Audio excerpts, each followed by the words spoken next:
నమస్కారం. మన భారతీయ తత్వవేత్త జిడ్డు కృష్ణమూర్తి గారు ఏమన్నారో వినండి.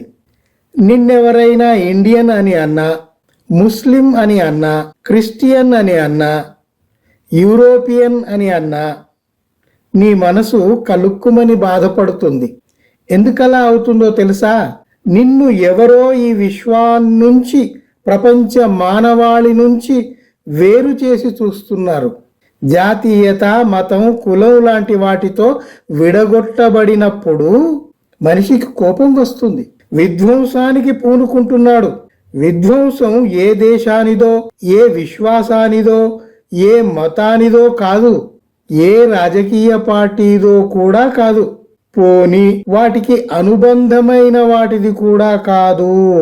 మనిషి తనను తాను మనిషిగా భావించుకున్నప్పుడు, ఎదుటి వారిని మనుషులుగా గుర్తించినప్పుడు ఆత్మవిశ్వాసం పెరుగుతుంది, ఆనందం లభిస్తుంది, భద్రతా భావం ఇనుమడిస్తుంది. ఇది మన భారతీయ తత్వవేత్త జిడ్డు కృష్ణమూర్తి గారి ఆవేదన. ఎందుకంటే విశ్వమానవులము అన్న అవగాహన చాలా గొప్పది.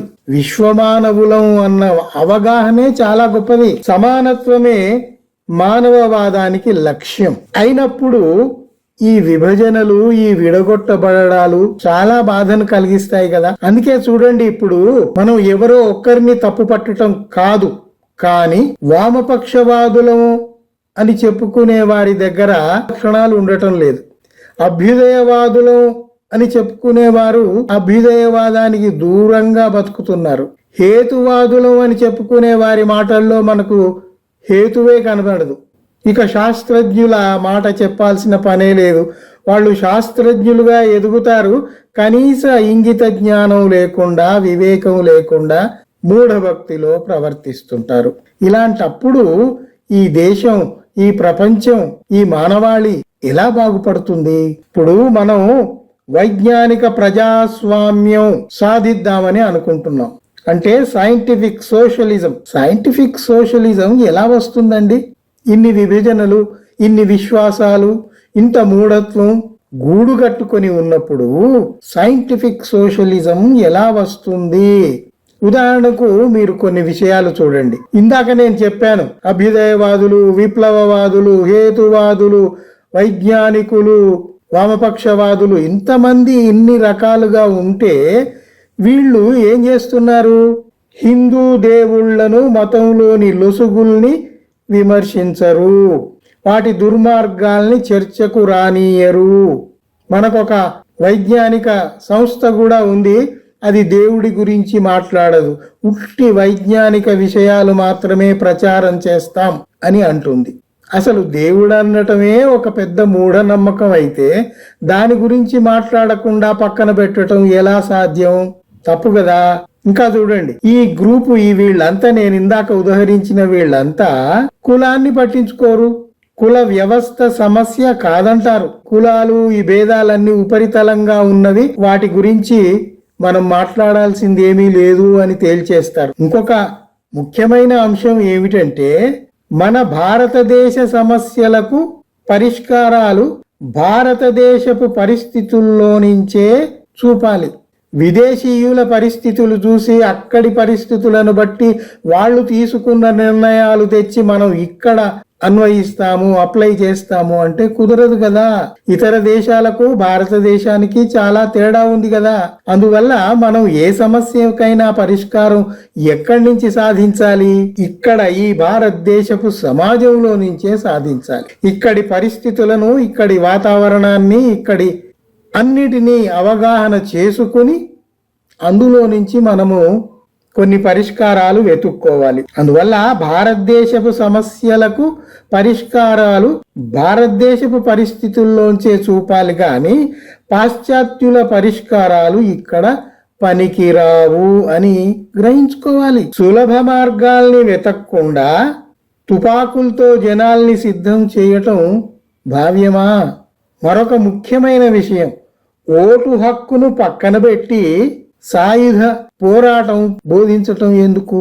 వీటిని గురించి తీవ్రంగా ఆలోచించాల్సిన అవసరం ఉంది అని నేను అనుకుంటున్నాను. ముఖ్యంగా మనం ముందు ఉదాహరించుకున్న వీళ్ళంతా మీతో పాటు నాతో పాటు మనం అందరం చేయాల్సింది ఏమిటి అంటే, ఈ కులం అంటే ఏమిటి, ఇది ఎలా ఏర్పడింది, ఆ అవగాహన మనం పెంచుకోవాల్సిన అవసరం ఉంది. వర్ణం అంటే ఏమిటి, ఈ వర్ణ వ్యవస్థ ఎలా ఏర్పడింది, దాని గురించి తీవ్రంగా ఆలోచించాల్సిన అవసరం వచ్చింది. కుల వ్యవస్థ ఉండగానే మళ్ళీ వర్ణ వ్యవస్థ ఎందుకు వచ్చింది, అది కూడా కనుక్కోవాల్సిన అవసరం ఉంది. వర్ణ వ్యవస్థలో శూద్రులు భాగమే అయినప్పటికీ వారికి ద్విజవర్ణాలకు ఉన్న హక్కులు ఎందుకు లేవు? ఇంకా ఉపనయనం అంటే ఏమిటి, అది ఇప్పుడు సమసిపోయింది. అయినా కూడా అవశేషంగా ఇంకా మిగిలి ఉంది కాబట్టి దాని గురించి కూడా తీవ్రంగా ఆలోచించాల్సిన అవసరం ఉంది. మనకు సమాజంలో కనబడుతున్న బ్రాహ్మణులు మొదటి నుండి శాకాహారులేనా?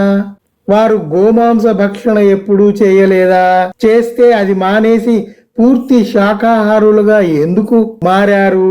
వీటికి సమాధానాలు వెతుక్కోవాలి. వెతుక్కుంటేనే మనం మన సమాజం యొక్క స్థితిగతుల్ని పూర్తిగా అర్థం చేసుకున్నట్లుగా అవుతుంది. వాటి రుగ్మతలు ఏవైతే ఉంటాయో వాటిని రూపుమాపటానికి మన ప్రయత్నం మనం చేయటం సాధ్యమవుతుంది. అన్నిటికంటే ముఖ్యంగా అస్పృశ్యత అంటే ఏమిటి? ప్రపంచంలో ఎక్కడా లేనిది మన దేశంలోనే ఎందుకు ఉంది? అస్పృశ్యత అంటే ఏమిటి? అస్పృశ్యత ఎలా వచ్చింది? అస్పృశ్యత నీచమైందా? అదొక బానిసత్వమా?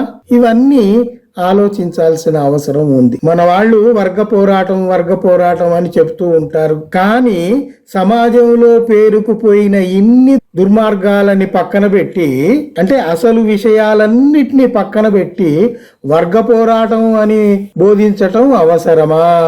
దానివల్ల ఏమైనా మేలు జరుగుతుందా? స్వాతంత్రం లభించి ఇన్నేళ్లు అయిపోయినా కూడా ఏమైనా మేలు జరిగిందా? మన మూలాల్లోకి పోయి మౌలిక ప్రశ్నలకు జవాబులు సాధించుకోకుండా మనం సైంటిఫిక్ సోషలిజంలోకి ఎట్లా పోతాము? అసలు మనిషిని మనిషిగా గుర్తించటం అనేది రావటం లేదు కదా జనాలకు. ప్రఖ్యాత మానవవాది ఎంఎన్ రాయ్ ఏమన్నారో చూడండి, జాగ్రత్తగా వినండి, మీరు ఆలోచించండి. యంత్రాల రూపకర్త అయిన మానవుడు ఉత్పత్తి సాధనాల కంటే